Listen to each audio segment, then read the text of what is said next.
امیر المومنین خلیفۃ المسلمین مراد مصطفیٰ صلی اللہ تعالی علیہ وسلم حضرت سیدنا عمر فاروق رضی اللہ تعالیٰ عنہ کو 26 ذی الحج کو زخم لگا تھا، قاتلانہ حملہ آپ پر کیا گیا تھا، اور یکم محرم الحرام کو اسلام کے اس بطل جلیل، اس قائد، اس لیڈر اور دنیائے اسلام پر اپنی سیرت کے انمٹ نقوش چھوڑنے والے اس خوبصورت انسان نے دنیا سے پردہ فرمایا۔ حضرت عمر فاروق رضی اللہ تعالیٰ عنہ ان لوگوں میں سے ہیں جو ابن الوقت نہیں ہوتے، ابو الوقت ہوتے، جو وقت کے مطابق نہیں بدلتے بلکہ وقت کو اپنے مطابق بدل دیا کرتے ہیں۔ یہ وہ لوگ تھے کہ دین ان کا اوڑھنا بچھونا تھا، ان کا چلنا پھرنا دین تھا، ان کا ہنسنا اور رونا دین تھا۔ انہیں علم الیقین سے لے کر عین الیقین تک ایک خاص مقام اللہ نے عطا کر دیا تھا، تو بس پھر یہ سمجھ گئے تھے کہ دین ہی زندگی ہے، دین ہی روح ہے، اور دین ہی ہماری اصل ہے۔ نبی کریم صلی اللہ تعالیٰ علیہ وسلم نے فرمایا کہ میں نے خواب دیکھا ہے، کچھ لوگوں کو میں نے قمیضیں پہنے ہوئے دیکھا، کچھ کی قمیضیں ناف تک تھیں، کچھ کی پیٹ تک تھیں، اور کچھ کی گھٹنوں تک تھیں۔ عمر، میں نے تمہیں بھی دیکھا ہے، تمہاری قمیض تو پیروں سے ٹکرا رہی تھی۔ تو حضرت عمر کہنے لگے، حضور خواب کوئی دیکھتا ہے، تعبیر کوئی بتاتا ہے، پر یہاں کمال یہ ہے کہ خواب بھی آپ نے بتایا ہے، تعبیر بھی آپ ہی بتائیں گے۔ حضور پھر بتا دیں اس خواب کی تعبیر کیا ہے؟ تو حضور نے فرمایا تعبیر یہ ہے کہ کسی کا دین ناف تک، کسی کا گھٹنوں تک، کسی کا پیٹ تک، اور عمر تو سارا ہی دین میں لپٹا ہوا ہے، تو سارا ہی دیندار ہے، سارا ہی۔ حضرت عمر فاروق رضی اللہ تعالیٰ عنہ آئیڈیل ہیں، ایک ہیرو ہیں۔ ان کی زندگی کے درجنوں پہلو ہیں، ہر سال ہم ایک پہلو بیان کر دیتے ہیں، کبھی عدل و انصاف پہ بات کر لیتے ہیں، کبھی نظام حکومت پر۔ ان کی زندگی کا ایک پہلو آج بھی ہماری گفتگو کا عنوان رہے گا، پر حضرت عمر کا مرتبہ اور مقام یہ ہے کہ نبی کریم علیہ السلام نے فرمایا کہ جبریل امین 950 سال میرے عمر کی شان بیان کریں تو عمر کی شان ختم نہیں ہوتی۔ 950 سال اگر حضرت جبریل بھی بیان کریں تو یہ مقام ہے سیدنا فاروق اعظم کا۔ اللہ تبارک و تعالیٰ نے جس طرح سارے نبیوں میں شان حضور کو عطا فرمائی، اسی طرح تمام نبیوں کے حواریوں میں سب سے زیادہ شان حضور کے غلاموں کو عطا فرمائی۔ قرآن مجید میں اللہ کریم نے فرمایا، یا ایھا الذین آمنوا قوا انفسکم واہلیکم نارا، فرمایا اے ایمان والو خود بھی جہنم کی آگ سے بچو اور اپنے گھر والوں کو بھی دوزخ کی آگ سے بچاؤ۔ خود بھی بچو اور اپنے گھر والوں کو بھی، کس کو جی؟ جی ہماری ساری نصیحتیں باہر والوں کے لیے ہیں۔ باہر ہمیں بہت بڑا لیکچر بھی دینا پڑے تو چلتا ہے، بہت بڑی داستان سرائی بھی کرنی پڑے تو چلتی ہے۔ سٹیٹس اور معیار یہ ہے کہ سارا کچھ باہر والوں کے لیے، اور گھر کے وہ پھول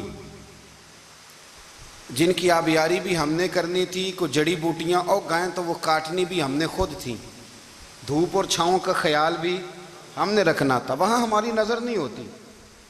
پڑوسی کے بچے کیا کر رہے ہیں یہ سارا پتہ ہوتا ہے، اور میرے گھر میں کیا گل کھل رہے ہیں اس کی مجھے خبر نہیں ہوتی۔ حضرت عمر فاروق نے جب یہ آیت نازل ہوئی تو فوراً عرض کیا، یا رسول اللہ صلی اللہ علیہ وسلم اس کا کیا مطلب ہے کہ خود بھی دوزخ کی آگ سے بچو اور اپنے گھر والوں کو بھی بچاؤ؟ تو نبی کریم علیہ السلام نے فرمایا، عمر اس کا مطلب یہ ہے کہ جن چیزوں کا اللہ رسول تمہیں حکم دیتے ہیں تم اپنے گھر والوں کو ان چیزوں کا حکم دو، اور جن چیزوں سے اللہ رسول تمہیں منع کرتے ہیں تم اپنے گھر والوں کو بھی ان چیزوں سے منع کرو۔ حضرت عمر فاروق کی زندگی میں جو چیز آپ کو بہت زیادہ ملے گی نا، وہ یہ ہے کہ آپ نے جتنا کڑا احتساب محاسبہ باہر والوں کا کیا ہے نا، اس سے زیادہ بڑھ کے اپنا اور اپنے گھر والوں کا کیا ہے۔ یہ بڑا عجیب معاملہ ہے کہ ہم جتنے لوگ ہیں ہمارا معیار یہ ہے کہ سامنے والا غلط ہے اور میں ٹھیک، یعنی دوسرے کا بچہ گلی میں نظر آ جائے تو اس کی غلطیاں نکلنی شروع ہو جائیں گی، اور میرا بچہ سارا شہر گھوم آئے ایک ٹائر پہ موٹر سائیکل پہ، تو ہم کہتے ہیں کہ ابھی بچہ ہے، انشاءاللہ سیانا ہو جائے گا۔ اگر ابا جی آج تک سیانے نہیں ہوئے کہ اس کو سمجھا لیں، تو پھر بیٹے کا سیانا ہونا تو ہو سکتا ہے کہ وہ 60-70 سال لگ ہی جائیں۔ گھر کے اندر جب تک توجہ نہیں ہوتی، اور سب سے پہلے جب تک اپنی ذات پر توجہ نہیں ہوتی، تو والد کا جب تک کردار بچے نہیں دیکھتے جب تک، اتنی دیر تک ان کا تبدیل ہونا ممکن نہیں ہوتا۔ حضرت عمر فاروق رضی اللہ تعالیٰ عنہ نا باہر والوں کا بھی بڑا سخت حساب کرتے تھے۔ بڑا ایک گورنر صاحب نے لباس بڑا شاندار پہننا شروع کر دیا تھا، تو حضرت عمر نے اتروا کے نا تو انہیں ٹاٹ کا لباس پہنا کے تو اونٹ چرانے کی ڈیوٹی دے دی تھی۔ اتنا سخت احتساب کرتے۔ کسائی کی دکان پر بھی 1-2 گھنٹے کھڑے ہوتے تھے۔ جو آدمی مسلسل 2 دن گوشت خریدتا تھا نا، فرماتے تھے اس کا ٹیکس بڑھا دو، لوگوں کو دال نہیں مل رہی اور یہ روز گوشت کھاتا ہے۔ حضرت فاروق اعظم، اس کو جزیہ کہا جاتا تھا، یا کچھ اور معاملات ہوتے تو بڑھا دیتے تھے۔ مسلسل جو 2 دن آدمی گوشت کھاتا تھا، فرماتے تھے مدینے میں غربت ہے، اگر یہ والا نظام تم کرو گے تو غریب لوگ کس کی طرف دیکھیں گے۔ لیکن اس سے زیادہ بڑھ کر جو ان کی زندگی کا معیار اور سٹیٹس تھا وہ یہ تھا کہ اپنے گھر کا خاص خیال رکھتے، خاص توجہ کرتے۔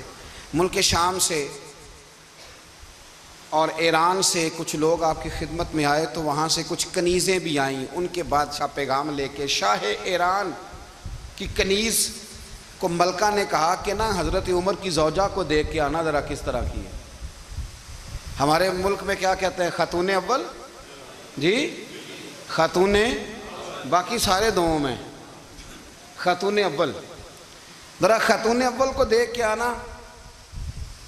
تو وہ جب آئی نا گھر میں ملنے، تو کہا کہ مجھے میری ملکہ نے کہا تھا کہ عمر کی زوجہ سے، اہلیہ سے ملاقات کر کے آنا۔ تو حضرت عمر کی اہلیہ نے نا ایک جوڑا کپڑوں کا دے دیا ملکہ کے لیے، اور ایک خوشبو کی شیشی دے دی۔ اب جب وہ تحفے وہاں بھیج گئے تو اس ملکہ نے نا کچھ سونے کا سامان بھیجا، کچھ زیورات بھیجے، کچھ تحائف بھیجے۔ جب حضرت عمر کے گھر آئے نا، وہ خادم لے کے آیا، اس نے کہا جی آپ کی اہلیہ نے تحفے بھیجے تھے، تو جواب میں شاہ ایران کی بیوی نے، یہاں جس ملک کا وہ سفیر تھا، انہوں نے بھی یہ بھیجے۔ تو حضرت عمر فاروق نا وہ تحفے لے کے گھر گئے، تو جا کے کہنے لگے اپنی اہلیہ سے، یہ تو کب سے تحفے تحائف بھیجنے لگ گئی ہے، یہ کب سے نظام شروع ہو گیا؟ تو کہ حضور تحفہ دینا لینا تو ٹھیک ہے، سنت ہے، محبت بڑھتی ہے، تو یہ کوئی قباحت نہیں، اور میں نے اپنی ذاتی استعمال کے لیے جو چیزیں رکھی تھی وہ میں نے دی ہیں۔ تو حضرت عمر فاروق رضی اللہ تعالیٰ عنہ فرمانے لگے ہم نے کسی ملک کے ساتھ اور اس کے بادشاہ کے ساتھ ذاتی تعلق نہیں بنانا، تعلق جو بھی بنے گا رسول اللہ کے دین کی برکت سے بنے گا۔ ذاتی رشتے نہیں ہم نے قائم کرنے، ذاتی۔ آپ کے ملک کی جو ایئر لائن جس کا ہر سال خسارے کا ڈنڈورا پیٹا جاتا ہے نا، وہ ہمارے بادشاہ صاحب اور صدر صاحب اگر غیر ملکیوں کو گھوڑا کبھی بھیجنا ہو نا، گھوڑا، تو پورا ایک جہاز گھوڑا لے کے تحفے میں جاتا ہے، پورا جہاز غریب قوم کا یہ سرمایہ، اور قوم بڑی بادشاہ ہے، لائنوں میں لگ کے ووٹ دیتی ہے۔ 2 کام ہمیشہ لائن میں لگ کے کرنے، ایک بل لائن میں لگ کے جمع کرانا ہے، اور ایک ووٹ لائن میں لگ کے، تاکہ پھر پورے 5 سال لائن میں ہی لگے رہیں۔ مرضی سے آپ ووٹ دینا، پر جو بات درست ہے اس کو سنو۔ حضرت عمر فاروق رضی اللہ تعالیٰ عنہ نے اپنی اہلیہ سے پوچھا کتنے کا تھا وہ تیرا جوڑا اور خوشبو کی شیشی؟ انہوں نے کہا 3 دینار کی۔ فرمایا یہ 3 دینار تیرے، اور باقی جو تحفے آئے ہیں وہ تو خود کہہ، چونکہ اس نے تیرے نام بھیجے ہیں، تو کہہ کہ میں مال غنیمت میں دیتی ہوں، تو کہہ میں مسلمانوں کو کہہ۔ تو زوجہ ہنس پڑی، کہنے لگی میں نہ بھی کہوں تو مجھے کہنا تو پڑے گا ہی، کہنا تو میں نے ہے ہی، کیونکہ سامنے عمر فاروق ہیں، لہذا فرمایا کہہ دیتی ہوں میں نے دیا خزانے کو۔ حضرت عمر نے جمع کرا لیا۔ میں یہ کیا بات ہوئی، میرے گھر والے جو مرضی کریں، ان کا معیار زندگی جس طرح کا مرضی ہو۔ اور حضرت عمر ایک جملہ کہا کرتے تھے، اللہ کرے کہ یہ باتیں اس دور حاضر میں ہماری سمجھ میں آئیں۔ حضرت عمر فاروق رضی اللہ تعالیٰ عنہ اپنے بچوں کو فرمایا کرتے تھے کہ بہت آدمی کو بھوک لگی ہو نا اور پھر اس کی پسند کا کھانا پکا ہو، جتنے شوق سے وہ اس کھانے کو دیکھتا ہے نا، فرمایا اس طرح پوری قوم اپنے بادشاہوں کے خاندان کو دیکھتی ہے، اس تیزی کے ساتھ دیکھتے ہیں کہ ان کے گھر میں کیا ہو رہا ہے، ان کا معیار زندگی کیا ہے، ان کا سٹیٹس کیا ہے۔ سیدنا فاروق اعظم رضی اللہ تعالیٰ عنہ نے اپنے گھر کے اندر اپنے بچوں، آپ کے بچے دونوں کاروبار کے لیے مصر گئے تو وہاں کے گورنر صاحب نے لوگوں سے، ایک بہت بڑا قافلہ گیا مدینے سے مصر تجارت کے لیے، جاتے ہیں نا آج بھی قافلے کئی ملکوں میں، تو یہ گئے تجارت کے لیے، تو حضرت عبداللہ ابن عمر، حضرت عبید اللہ ابن عمر، حضرت عمر کے دونوں بیٹے گئے، جناب عمر فاروق کے بچے جب وہاں پہنچے تو مصر کے گورنر نے نا لوگوں کو تعارف کرایا کہ یہ عمر فاروق کے بیٹے ہیں، یہ حضرت یہ چودھری کے بیٹے کو کون بتاتا ہے کہ تو چودھری کا بیٹا ہے؟ باہر والے بتاتے ہیں، گھر والے جی، اور سیٹھ صاحب کے بیٹے کو کون بتاتا ہے کہ تو سیٹھ صاحب کا بیٹا ہے؟ اور مالک کو کون بتاتا ہے کہ تو مالک کا بیٹا ہے اور یہ کرایہ دار ہے؟ یہ کون بتاتا ہے؟ یہ سوچ ہم دیتے ہیں بچوں کو، چودھری اور کمی کی سوچ، امیر اور غریب کی سوچ، مالک اور کرایہ دار کی سوچ، گھر کے مالک کی اور کام کرنے والے کی سوچ، یہ ہم دیتے ہیں، یاد رکھنا، یہ ہم دیتے ہیں، یہ ہمارا مزاج ہے، یہ باہر سے نہیں آتی۔ تو کوئی شہزادہ ہے، تو سیٹھ ہے، تو نواب ہے، یہ سوچ باہر سے نہیں آتی، یہ اماں سوچ دیتی ہے، اماں، یہ ابا سوچ دیتا ہے، اور پھر جب تباہی اترتی ہے تو اس کے ذمہ دار بھی باہر والے نہیں ہوتے، گھر والے ہوتے ہیں، گھر والے۔ ہمارے بچوں کی طبیعتوں پر زیادہ نقش باہر والوں کا نہیں ہوتا، گھر والوں کا ہوتا ہے، یاد رکھیے گا۔ حضرت عمر فاروق رضی اللہ، بچے ہیں، شہزادے ہیں، وہ کاروبار کرنے گئے اور وہاں لوگوں نے بتایا گورنر صاحب نے کہ یہ فاروق اعظم کے بچے امیر المومنین کے، لوگوں نے ان سے زیادہ مال خریدا، تجارت میں زیادہ نفع ہوا، ظاہر ہے کہ وہ آپ کے جو اللہ خیر کرے حکمران ہیں، ان کے کاروبار کتنے ملکوں میں ہیں، کس بنیاد پر ہیں؟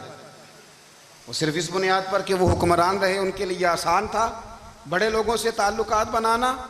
حضرت عمر فاروق رضی اللہ تعالیٰ عنہ کے بچے ڈھیروں مال کما کے جب واپس آئے نا تو حضرت عمر سے آ کے بچوں نے بطور محبت کا، ابا جی اللہ نے بڑا ہی فضل کیا ہے، بڑا مال کمایا الحمدللہ، یہ دیکھیں کتنا نوازا ہے۔ تو حضرت عمر کہنے لگے سارے قافلے نے اتنا ہی کمایا ہے؟ سارے قافلے نے اتنا ہی کمایا ہے؟ کہ حضور نہیں، سارے قافلے نے اتنا نہیں کمایا، سب کو اتنا نہیں ملا، وہ تو وہاں گورنر صاحب نے لوگوں کو تعارف کرایا تھا کہ یہ عمر کے بچے ہیں، تو لوگوں نے پھر ہم سے بڑا ہی خریدا۔ تو حضرت عمر فرمانے لگے ٹھیک ہو گیا، میں بات سمجھ گیا ہوں، اس طرح کرو، جو تمہاری اصل زر تھی نا، جو راز تھی، وہ رکھ لو اور باقی سارا مال خزانہ میں جمع کرا دو، اس لیے کہ یہ تم نے تجارت نہیں کی، یہ تم نے اپنے باپ کا نام بیچا ہے، یہ تم نے امیر المومنین کے بیٹے ہونے کا فائدہ اٹھایا ہے۔ فرمایا یہ تمہارا نہیں حق، یہ مسلمانوں کا ہے، اس لیے کہ یہ مال تم نے محنت سے نہیں کمایا، یہ باپ کی کرسی کا فائدہ اٹھایا ہے۔ اور فرمایا اگر تم نے مال جمع نہ کرایا تو میں مال بھی لے لوں گا زبردستی اور کوڑے بھی ماروں گا، ڈبل سزا دوں گا، مرضی سے جمع کراؤ گے تو کوڑوں سے بچ جاؤ گے۔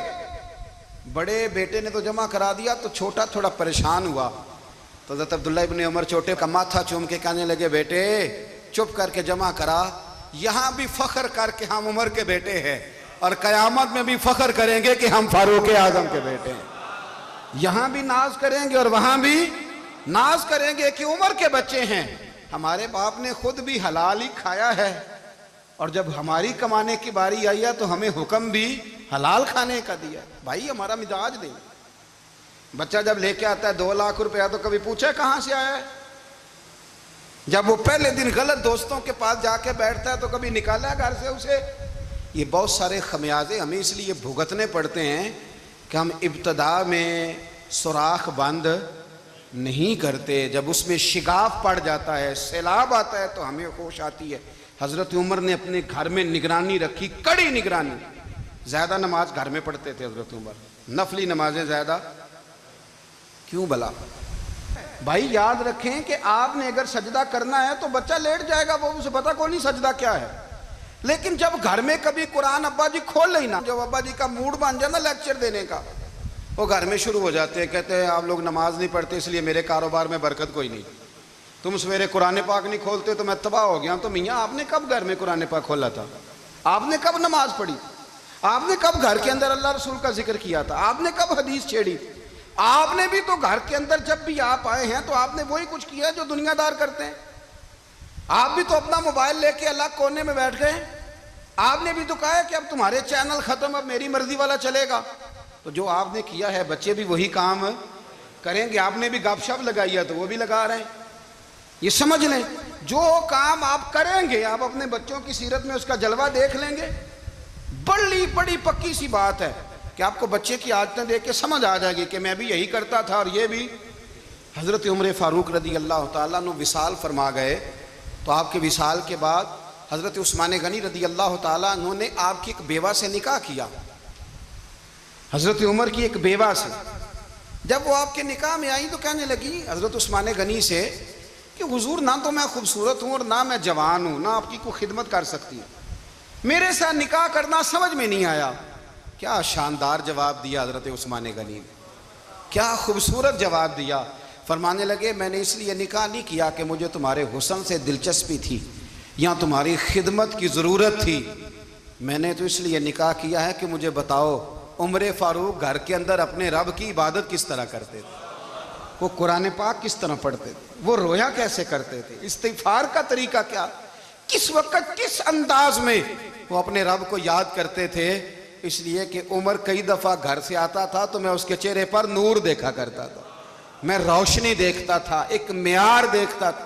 نکاح اس لیے کیا ہے کہ مجھے عمر کی جو گھر کے اندر کی عبادت ہے اس سے آگاہ کرو، تاکہ عثمان غنی بھی چاہتے ہیں اس طرح کے عمل کرو جس طرح کہ عمر فاروق کر کے گئے ہیں۔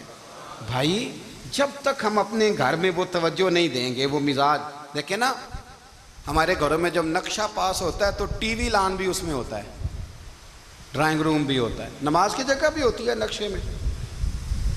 صحابہ جب گھر بناتے تھے تو ایک مسجد بیت کا نقشہ پاس کرتے تھے، ذہن میں رکھتے تھے کہ یہ کونا نماز کے لیے، وہاں جوتے لے کے کوئی نہیں جائے گا، وہاں نماز پڑھی جاتی تھی، عورتیں وہاں اعتکاف کرتی۔ ٹی وی لان تو آ گیا ہے اور گھر کے اندر ٹی وی رکھنے کے لیے تو ایک کمرہ الگ سے بنا دیا گیا ہے، اور اب جو نئے نقشے پاس ہو رہے ہیں اس کے اندر گھروں کے اندر جگہ بنائی گئی ہے جہاں کمپیوٹر رکھے جائیں، اور بچوں کے لیے وائرنگ ہوگی نیچے تاکہ انہیں کوئی مشکل درپیش نہ ہو۔ یہ ساری چیزیں ہم نے نہانے کے لیے گھروں کے اندر اتنے بڑے واش روم بنائے ہیں کہ لگتا یہ ہے کہ سوائے نہانے کے اور کام ہی نہیں کوئی گھر میں ہوگا، ہر چیز آ گئی۔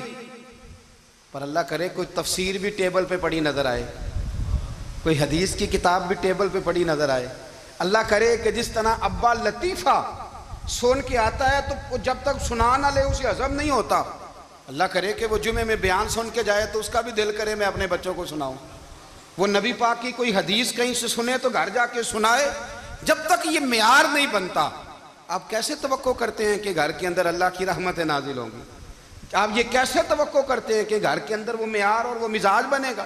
حضرت عمر فاروق نے ذاتی زندگی پر جو توجہ دی، گھر والوں کے معیار پر جو توجہ دی حضرت عمر فاروق رضی اللہ تعالیٰ عنہ نے، وہ بھی بڑی دیدنی ہے۔ حضرت ابو موسیٰ اشعری کو نا آپ نے وزیر خزانہ بنایا، وزیر خزانہ، تو حضرت ابو موسیٰ اشعری کہتے ہیں کہ حضرت عمر کو شے خزانے میں رہنے تو دیتے نہیں تھے۔ ایک دن میں صفائی کر رہا تھا اس کمرے کی جس میں خزانہ رہتا تھا۔ ہمارے تو ملک میں جو جاتا ہے وہ صفائی کر کے ہی جاتا ہے، اللہ خیر کرے۔ اور خیر معیار بدلتا ہے، جو پچھلی حکومت ہوتی ہے وہ قرضہ اٹھاتی ہے، وہ باہر سے جاتی ہے تو قرضہ لے کے آتی، اور جو نہیں آتی ہے وہ کہتی ہے ہمیں پیکج مل گیا ہے، وہ قرضہ نہیں اٹھاتے۔ ان کو کیا ملتا ہے؟ یعنی پچھلی نے قرضہ لیا تھا اور ہم نے، واہ جی واہ کیا خوبصورت انداز ہے، اس کا نام بدل کے نا، انہوں نے قرضہ لیا تھا اور ہم نے، میں کہا بڑے شاندار سیانے بندے ہو گئی۔ اور اللہ تعالیٰ خیر فرمائے، ہمارے جو بڑے شاندار قسم کے دوست ہیں نا، شاندار، جن کا ادب سے نام لیتے ہیں، وہ عرب کے بادشاہ ہیں۔ ہم تو عرب خالی کہتے بھی نہیں، عرب شریف کہتے ہیں، عرب شریف۔ انہوں نے پتہ کیا کیا ہے؟ انہوں نے اس طرح کیا ہے کہ جو کشمیریوں کا قاتل تھا نا اس کے گلے میں میڈل ڈال دیا ہے۔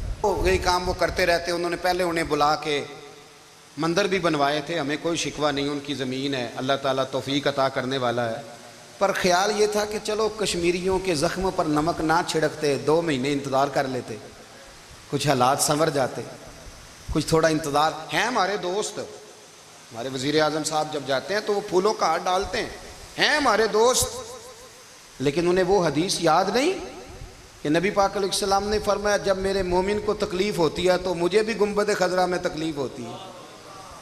انہیں نہ کشمیریوں کا خون یاد نہیں آیا، انہیں برہان وانی کی کٹی ہوئی لاش یاد نہیں آئی، انہیں 30,000 بیوہ عورتیں 30,000 بیوہ عورتیں یاد نہیں آئی، 30,000 بیوہ عورتیں جن کے سہاگ اجڑ گئے، اور انہیں 1.25 لاکھ یتیم بچہ یاد نہیں آیا جو یتیمی کی زندگی گزار رہا ہے، اور اس کے باوجود بہت بڑے ذمہ دار ہیں وہ۔ مجھے پڑھ لینے دو آج احمد فراز کا شعر، وہ ہمارے مکتب کوئی ایسا نہیں کہ وہ مولوی تھا، وہ غیر جانبدار تھا، پر مجھے آج پڑھ لینے دو اس کا شعر، یہ کلیجے کا درد ہے، پڑھ لینے دو۔ اس نے کہا تھا کہ پڑھتا ہوں تو کہتی ہے یہ خالق کی کتاب ہے، مثل یہودی یہ سعودی بھی عذاب، اس قوم کے بارے میں کیا لکھوں فراز، کعبے کی کمائی سے جو پیتے ہیں شراب، کعبے کی کمائی سے جو پیتے ہیں شراب، اس قوم کے بارے میں کیا لکھوں فراز، کہ کعبے کی کمائی سے جو پیتے ہیں شراب۔ میں خیال نہیں آیا تمہارا صرف دین یہ ہے کہ قبریں گرا دو، مزارات گرا دو، فقط یہ دین ہے؟ کوئی نبی پاک کے روزے کی طرف منہ کرے تو اسے مشرک کہو، یہ دین ہے؟ اس کا نام مذہب رکھا ہے تم نے؟ مذہب تو اس کا نام ہے کہ جو رسول اللہ کا نام لینے والا ہے وہ ہمارا یار ہے، اور جو نبی پاک کا نام لینے والا نہیں، ہمارا اس سے کوئی تعلق ہے، یہ دین ہے۔ حضرت عمر فاروق کی سیرت سنا رہا ہوں، حضرت عمر کی۔ حضرت ابو موسیٰ اشعری نے ایک عیسائی کو منشی رکھا تھا، اکاؤنٹ آفیسر حضرت ابو موسیٰ اشعری نے، تو حضرت عمر فاروق بول پڑے، کہنے لگے تمہیں مسلمان کوئی نہیں ملا تھا؟ کلمہ گو نہیں تمہیں نظر آئے؟ کشمیریوں کی لاشیں نظر نہیں آتی؟ ان کا خون بہ رہا ہے، تباہی اتر رہی ہے، اور تم قاتل کو گولڈ میڈل پہنا رہے ہو؟ اور یاد رکھنا جب مسلمانوں کی بچیاں روندی جاتی ہوں نا تو پھر اسلام امن کا درس نہیں دیتا، پھر اسلام جہاد کی بات کرتا ہے، پھر اسلام جہاد کی بات کرتا ہے، جہاد کی۔ وہ قومیں غیرت مند نہیں ہوتی کہ جن کے گھروں میں آگ لگی ہو اور وہ غیروں کو ہار پہناتی پھریں۔ اللہ کا کچھ خوف کرو، زندگی مختصر ہے، دبئی میں کتنے رہے اور کتنے چلے گئے، خدا را کچھ خدا تم سے اچھے تو وہ نیو یارک کے رائٹر ہیں جو کم از کم اپنے کالموں میں کشمیر کی بات کرتے ہیں، تم سے اچھا برطانیہ کا وہ شخص ہے جو کم از کم BBC لندن پہ رپورٹ جاری کرتا ہے تو کہتا ہے کشمیر پہ ظلم ہو رہا ہے، تم سے تو وہ اچھے رہ گئے، تم نے بات کرنا تو دور کی بات، تم نے دشمنوں کے گلے میں ہار پہنانے شروع کر دیے۔ کل جب پوچھیں گے بلا کے تم کو اپنے سامنے، کیا جواب جرم دو گے تم خدا کے سامنے؟ بڑی تکلیف ہوئی، بڑی تکلیف ہوئی۔ وہ نا منصور حلاج کو پھانسی دی جا رہی تھی تو حضرت جنید بغدادی بھی آ کے دیکھنے لگے، تو منصور حلاج کہنے لگے بابا سارا زمانہ دیکھے پر تو نہ دیکھ، سارا زمانہ تماشا دیکھے انہیں تو پتہ کوئی نہیں نا، تو نہ دیکھ۔ عرب شریف والو، ٹرمپ اسے انعام دیتا تو تکلیف کوئی نہیں تھی، ملکہ وکٹوریا اسے انعام دیتی تو تکلیف کوئی نہیں تھی، پر تم تو نہ ایسا کرتے، تم تو اپنے تھے، تم تو کلمہ گو تھے، تم تو یہ ظلم نہ کرتے، تم تو یہ حرکت نہ کرتے، میں کہتا ہوں ٹھہر ہی جاتے۔ جانا نہیں دنیا سے، اللہ کے حضور حاضر نہیں ہونا، جب رسول اللہ قبر میں آئیں گے تو کیا جواب دو گے؟ خدا را حضور نے فرمایا تھا گناہ روک نہیں سکتے تو دل میں ہی برا جان لو، ذالک اضعف الایمان، یہ کمزور ایمان ہے، کم از کم اتنی حد تک تو آ جاؤ، دشمن سے گلے تو نہ ملو۔ خدا را سمجھیں، ہمارا پہلا تعارف یہ ہے کہ ہم رسول اللہ کے غلام ہیں۔ اقبال نے کہا تھا وطن کا بت نہ بنانا، وطن کو بت نہ بنانا۔ اقبال کہنے لگے ان تازہ خداؤں میں بڑا سب سے وطن ہے، جو پیرہن اس کا ہے وہ مذہب کا کفن ہے، اس لیے کہ بازو تیرا توحید کی قوت سے قوی ہے، اسلام تیرا دیس ہے، اسلام تیرا دیس ہے، کیونکہ تو مصطفی ہے، تو نبی پاک والا ہے، مصطفیٰ والا، اسلام تیرا دیس ہے، تو مصطفی ہے۔ امریکہ میں جو مسلمان رہتا ہے ہمارا بھائی ہے، اور پاکستان میں جو مرزائی رہتا ہے اس سے ہمارا کوئی تعلق نہیں ہے۔ حضرت عثمان غنی نے اپنے چچا کے بیٹے سے کہا تھا کہ تو کلمہ نہیں پڑھتا تو تیرا میرا رشتہ کوئی نہیں۔ بلال حبش سے آیا ہے پر میرے نبی کا غلام ہے تو سگے بھائیوں سے بھی آگے ہے۔ ہزاروں قومیں وجود میں آئیں دہر میں خشک و تر کے رشتے سے، پر ہم نے بنیاد دوستی رکھی یاد خیر البشر کے رشتے سے۔ اپنی ملت پر قیاس اقوام مغرب سے نہ کر، خاص ہے ترکیب میں قوم رسول ہاشم۔ کچھ خیال کرے، پہلا تعارف دین ہے، اگر دین نہیں تو پھر کسی وطن کی کوئی ضرورت۔ اس لیے کہ پاکستان کا تصور اقبال نے پیش کیا نا، تو اقبال کہنے لگے ان تازہ خداؤں میں بڑا سب سے وطن ہے جس کو تم بت بنا کے پوجتے ہو۔ ہمارا وطن تو ہمیں جان سے زیادہ پیارا ہے، پر پہلے پاکستان نہیں، پہلے اسلام، پہلے اسلام تیرا دیس ہے، تو مصطفی ہے۔ تو آمدام برسر مطلب حضرت عمر فاروق رضی اللہ تعالی عنہ۔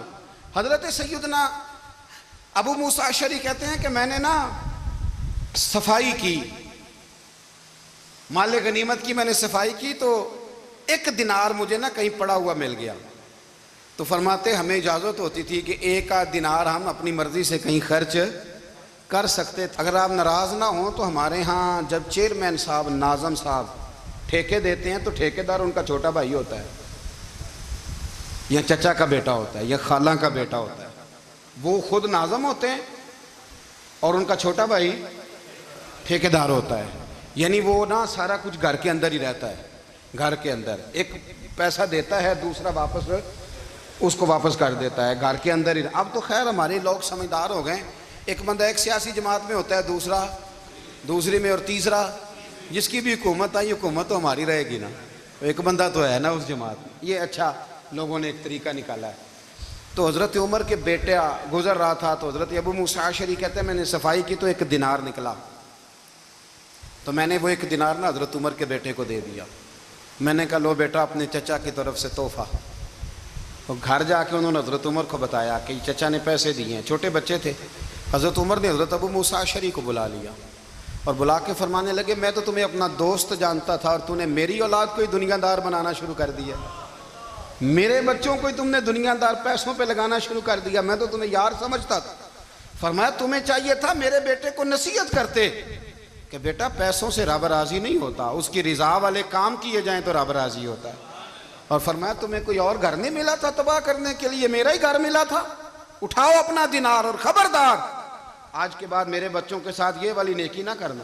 اور ہمارا کیا سٹیٹس ہے، دوستی ہے یہ اس سے جو تحفے زیادہ دے، جو بچوں کو خراب کرنے میں مدد زیادہ کرے اس کے ساتھ یہ رہنا۔ حضرت عمر نے گھر پہ اور سب سے بڑھ کر اپنی ذات پہ توجہ کی۔ حضرت ابو مالک رضی اللہ تعالیٰ عنہ کہتے ہیں میں عمر کے پیچھے پیچھے ایک باغ میں گیا، اکثر اس باغ میں جایا کرتے تھے، اور عمر جا کے نا تو درخت کے نیچے بیٹھ گئے اور فرمانے لگے او امیر المومنین اللہ سے ڈر جا، ورنہ جس رب نے حکومت دی ہے وہ عذاب بھی بڑا دے گا، ڈر جا رب سے۔ کبھی ساری زندگی حضرت عمر نے اپنا کوئی تعارف نہیں کرایا، کبھی نہیں۔ ایک بندے نے آپ کے سامنے تعریف کر دی آپ کی تو فرمانے لگے تو خود بھی ہلاک ہوا اور مجھے بھی ہلاک کر دیا، کیا ضرورت پڑی ہے میری تعریفیں کرنے کی، اتنی دیر میری تعریف میں لگائی، اللہ کا ذکر کرتا رب تجھے ثواب دیتا، حضور پہ درود پڑھتا تو رب تیرے اوپر رحمتیں نازل کرتا، کس چکر میں ہے؟ آج جتنا اچھی کوئی خوشامد کرے اتنی اچھی وزارت ملتی ہے، جتنی اچھی اس کو جو ہے وہ چاپلوسی کرنی آیا درجہ بھی اسے اتنا ہی اچھا ملتا ہے۔ حضرت عمر فاروق رضی اللہ تعالیٰ عنہ آپ کے بیٹے کہتے ہیں، صاحب فتوح الشام نے لکھا ہے، آپ کے صاحبزادے کہتے ہیں میں نکلا تو میرے ابا جی نا اپنی پشت پر مشکیزہ رکھ کے کنویں سے پانی بھر کے آ رہے تھے، میں دوڑ کے آگے گیا، میں نے کہا ابا جی مجھے دے دے۔ فرمانے لگے بیٹا تیرا کیا خیال ہے، کوئی اور نہیں تھا مشکیزہ بھر کے لانے کے لیے، تیرا کیا خیال ہے؟ کہا ابا جی بڑے لوگ تھے پر آپ کیوں اٹھا رہے ہیں؟ فرمانے لگے نفس نا ذرا میرا بڑا ہو گیا تھا، اسے ذرا ذلیل کر رہا ہوں، ذرا اپنا محاسبہ کر رہا ہوں، یہ مجھے کہہ رہا تھا تو بڑی چیز ہے، تو میں نا ابھی مشکیزہ گھر رکھ کے آؤں گا، پھر تیری ماں نے مجھے کہا ہے کہ گھر میں لکڑیاں کوئی نہیں جلانے کے لیے، پھر میں جنگل سے لکڑیاں کاٹ کے لاؤں گا۔ اب میں امیر المومنین بن کے نا تو میرا نفس تھوڑا بڑا ہو گیا۔ اب یقین کریں ہمارا آزما خراب ہو جاتا ہے جب تک ہمارا تعارف صحیح نہ ہو، ہمارا تعارف ٹھیک نہ ہو، میں یہ ہوتا ہوں میں وہ ہوتا ہوں، چھوڑ مٹی دیں تے مٹی رہنا ہی، مٹی دیں تے مٹی دیں تے مٹی رہنا ہی ایویں کادی بلے بلے اج مٹی دے اتے بندیا تے کل مٹی دے تھلے مٹی دیں تے مٹی رہنا ہی کادی بلے مجھے پوچھ لو مجھے جان لو میرا نام لے لو میں بھی آیا ہوں میں بھی ہوتا ہوں میرا بھی یہ تذکرہ ہے میں بدکار پرانا خادم کسے در ملی نہ ٹوئی اے تے واصف یار نے نظر جو کیتی تے واصف واصف ہی ہوئی یہ تو بڑی بات کی بات ہے تو بات کی بات ہے صاحب ورنہ من نانم کے من نانم جو ہم ہیں اس کا ہمیں پتا تو ہے نا بھائی کبھی بھی یہ جو ذات کا چکر ہے نا میں بھی ہوں مجھے بھی او بھائی یاد رکھو میں کون ہوں یہ جو نام نمود اور یہ خواہشیں اور یہ جو وقار یہ تو کمزور لوگوں کا طریقہ ہے جس کو اپنا تعارف کرانا پڑ گیا اس سے بھی زیادہ کمزور کوئی ہے فوٹو میں دکھاتا پھرتا ہے فلانے کے ساتھ فوٹو فلانے تو کمزور بندے یہ کام کرتے حضرت عمر فاروق اللہ اکبر حضرت عمر جیسا بندہ 24 لاکھ مربع میل کا حکمران اور شاہ روم کو خط لکھ کے کہتا ہے میں منت نہیں کرتا میں حکم دیتا ہوں اتنا تگڑا بندہ جنگ قادسیہ کے لیے حضرت سعد بن ابی وقاص کو بھیجا فتوح شام پڑھ کے دیکھیں حضرت عمر بڑے پریشان ہیں اتنے دن ہو گئے کوئی رپورٹ ہی نہیں آئی اب تو موبائل ہے نا تو ایک ایک منٹ کی رپورٹ لیں آپ بلکہ آپ ایک ایک منٹ کی فوٹو لیں آپ رپورٹ تو دور رہ گئی حضرت عمر فاروق رضی اللہ تعالیٰ عنہ بڑے پریشان ہیں کہ قادسیہ میں حضرت سعد بن ابی وقاص کے ساتھ لوگ جہاد کرنے گئے رپورٹ کوئی نہیں آ رہی اتنے پریشان تھے کہ باہر نکل کے نا اس رستے پہ بیٹھ جاتے جو رستہ قادسیہ کی طرف سے آتا تھا اس جو بھی آتا جاتا پوچھتے جنگ کے کیا حالات ہیں ادھر جب اللہ نے فتح دے دی نا تو حضرت سعد بن ابی وقاص رضی اللہ تعالیٰ عنہ نے نا ایک قاصد کو خط دے کے بھیجا کہنے لگے عمر کے پاس جاؤ انہیں اطلاع دو کہ الحمدللہ اللہ نے اسلام کو فتح عطا کر دی یہ حضرت عمر کو جا کے دینا وہ بڑے پریشان ہوں گے وہ جو اس زمانے میں اس طرح ہوتا تھا کہ کئی دور دور سے صحابہ جو دوسرے شہروں کے ملکوں کے رہنے والے ہوتے تھے وہ بھی آ کے شامل ہو جاتے تھے جہاد میں کوئی ایک دفعہ مدینے آیا کوئی 2 دفعہ آیا پھر اپنے اپنے علاقوں میں بہت سارے لوگوں نے زیادہ دفعہ حضرت عمر کو دیکھا بھی نہیں تھا وہ جو قاصد خط لے کے آیا تھا نا اس نے ایک آدھ دفعہ دیکھا تھا حضرت عمر بوڑھے ہو گئے وہ پہچانتا نہیں تھا میری بات کی سمجھ آ رہی ہے آپ حضرات کو ادھر سے وہ خط لے کے آ گیا حضرت عمر مدینے سے باہر نکل کے اس روڈ پہ بیٹھے تھے جو قادسیہ سے آتا تھا جب وہ اس آدمی کو آتے دیکھا تو حضرت عمر اٹھ کے کھڑے ہو گئے فرمانے لگے قادسیہ سے آ رہے ہو وہ کیا کہتا ہے پھٹے پرانے کپڑے ٹوٹے ہوئے جوتے سر پہ پرانی پگڑی کہنے لگے غلام مدینے کے رہنے والے ہو حضرت عمر کہنے لگے ہاں مدینے کا ہوں کہا میں قادسیہ سے آیا ہوں الحمدللہ اللہ نے اسلام کو فتح دے دی ہے الحمدللہ کفر کی کمر ٹوٹ گئی ہے اس نے یہ بات کر کے تو گھوڑے کو ایڑی لگائی گھوڑا دوڑنے لگا مدینے کے حضرت عمر بھی ساتھ ساتھ دوڑ رہے فرمانے لگے اچھا بتاؤ خالد بن ولید کا کیا حال ہے تھوڑا آگے جا کے فرمانے لگے اسامہ بن زید کیسے ہے وہ کہتے ہیں ٹھیک ہے پھر اس نے اور گھوڑا عمر ساتھ ساتھ دوڑ رہے ہیں ساتھ ساتھ 24 لاکھ مربع میل کا حکمران ایک جوتا پیر سے نکل گیا عمر دوڑ رہے ہیں آگے جا کے پوچھتے ہیں سعد بن ابی وقاص کا کیا حال ہے کہ حضور وہ بھی ٹھیک ہے کتنے لوگ میرے شہید ہو گئے مسلمانوں میں سے کہنے لگا صحیح گنتی کا نہیں پتا یہ لفظ ادا ہوتے ہوتے مدینے کی سرحد آ گئی لوگوں نے عمر کو گھوڑے کے ساتھ دوڑتے دیکھا تو کہا امیر المومنین کیوں دوڑ رہے ہیں وہ غلام چھلانگ لگا کے نیچے آیا قدموں میں بیٹھ گیا کہنے لگا حضور آپ نے بتایا ہی نہیں آپ امیر المومنین ہیں آپ فرمانے لگے کیا بتاتا میں تو اونٹ چرانے والے کا پتر ہوں کیا بتاتا وہ عمر ہوں جس نے اپنے گناہوں کا حساب دینا ہے کیا بتاتا جو سعد بن ابی وقاص کو جہاد پہ بھیج کے خود بزدلوں کی طرح گھر میں بیٹھا ہے کیا بتاتا کوئی حیثیت نہیں کوئی تار تو نے اچھا کیا تو مجاہد تھا مجھے ساتھ ساتھ دوڑایا تو نے اچھا کیا جتنے لوگ تھے چیخے مار کے رونے لگے حضرت فاروق اعظم سے کہنے لگے عمر جب تک تیرے جلوے رہیں گے اللہ کامیابیاں ہی عطا فرمائے گا جب تک تیرا رنگ رہے گا اللہ تعالیٰ نوازتا ہی رہے گا کچھ نہیں کبھی اپنا آپ ظاہر ہی نہیں کیا بہت بڑے تھے حضرت عمر بڑے تھے لیکن ساری زندگی اپنے محاذ حضرت ابو رافع غلام تھے قرآن پاک بڑا سونا پڑھتے تھے حضرت عمر جب بھی انہیں ملتے کہتے ابو رافع تو عمر سے اچھا ہے قرآن بڑا شاندار پڑھتا ہے تو وہ کہتے حضور اگر میں قرآن صحیح پڑھتا ہوں تو آپ کو قرآن کی تشریح زیادہ صحیح آتی ہے آپ بھی تو مجھ سے افضل ہیں. تو آپ فرماتے نہیں پھر بھی تو مجھ سے افضل ہے. کیوں؟ اس لیے کہ تو اپنے غلام اپنے آقا کی نوکری بھی ٹھیک کرتا ہے اور رب کی عبادت بھی ٹھیک کرتا ہے, اور مجھے خالص صرف عبادت کرنی ہوتی ہے وہ بھی ٹھیک نہیں کر پاتا. ساری زندگی اپنا محاسبہ, ساری زندگی اپنے گریبان میں دیکھا, ساری زندگی اپنے آپ کو پرکھا, اپنے آپ کو ٹٹولا. 62 سال عمر بیت گئی. حضرت حذیفہ بن یمان ایک صحابی تھے, میرے نبی کریم علیہ السلام نا ان سے راز کی باتیں کرتے تھے. ہر بندے کا ہاضمہ ٹھیک نہیں ہوتا, سب سے راز کی بات نہیں کرنی چاہیے. حضرت حذیفہ بن یمان کہتے ہیں حضور راز کی باتیں بتاتے. مدینہ منورہ میں جو منافقین تھے ان کی لسٹ بھی نبی پاک نے حضرت حذیفہ بن یمان کو دی تھی.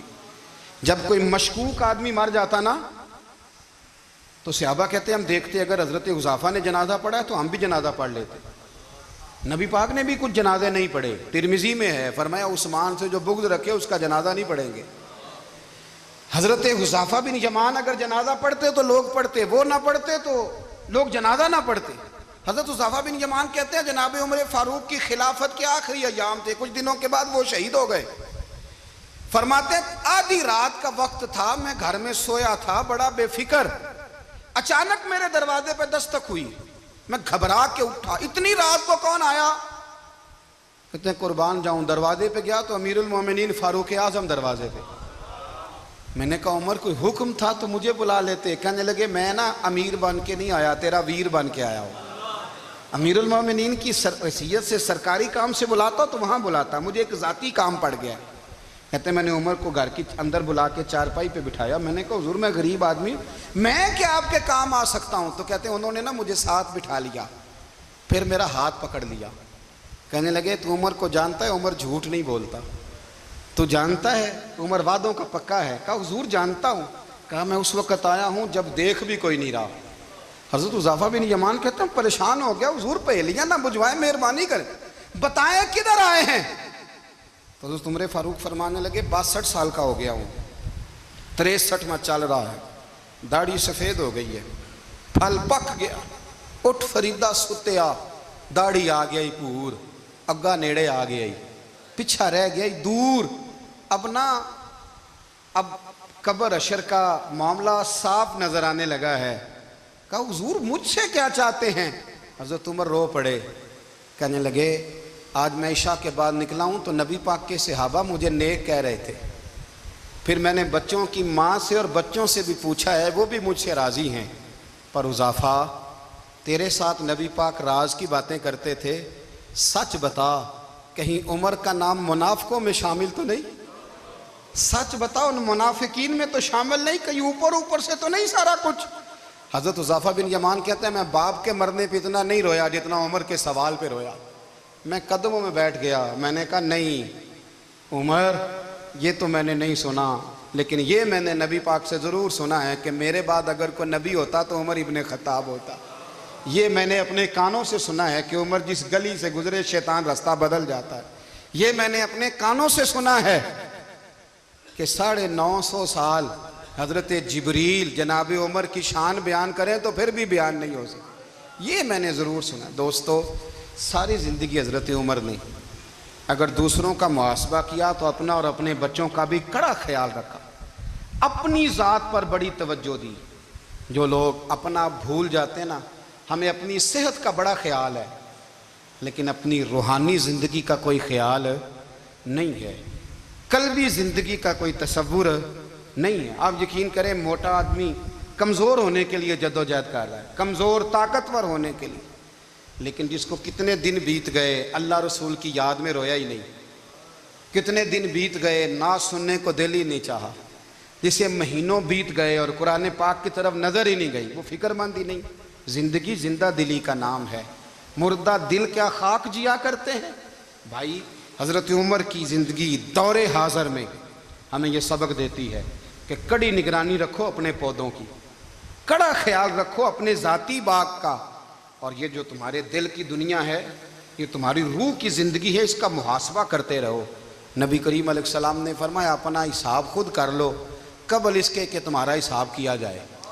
اپنا حساب بولیے, اپنا حساب, ہم ساری دنیا کا حساب کرتے پھرتے ہیں، کوئی کہاں سے کماتا ہے کہاں کھاتا ہے، پر اپنا حساب حضور نے فرمایا حساب کر لو قبل اس سے کہ تمہارا حساب، مولا علی فرماتے ہیں نماز پڑھ لو قبل اس کے کہ تمہاری نماز پڑھی جائے، نماز پڑھ لو قبل اس کے کہ تمہاری، اپنا محاسبہ کریں، تھوڑا سا نا اوپر دائیں بائیں دیکھنے کی بجائے تھوڑی سی گردن جھکا کے نا، درویش کہتے ہیں برے بندے نو میں لبن ٹریا تے جگ تے ملیا نہ کوئی، اپنے اندر چاتی پائی تے میتھوں برا نہ کوئی، تھوڑی سی نا تھوڑی سی اپنی طرف توجہ دیں۔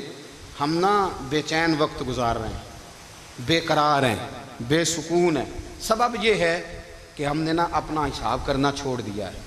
حساب کرو گے، بے حساب تو بندہ روٹی کھا لے تو بیمار ہو جاتا ہے، اور اگر زندگی بے حساب گزرے، گناہوں کا حساب ہی نہ کیا جائے، تقوی کی طرف توجہ ہی نہ کی جائے، تو پھر زندگی دشوار ہو جاتی ہے۔ اور اللہ پوری امت مسلمہ کو ایک حضرت عمر فاروق رضی اللہ تعالیٰ عنہ کے طریقے پر چلنے والا لیڈر عطا فرما، ہمیشہ مدحت خیر الانام میں گزرے، دعا ہے یہ عمر درود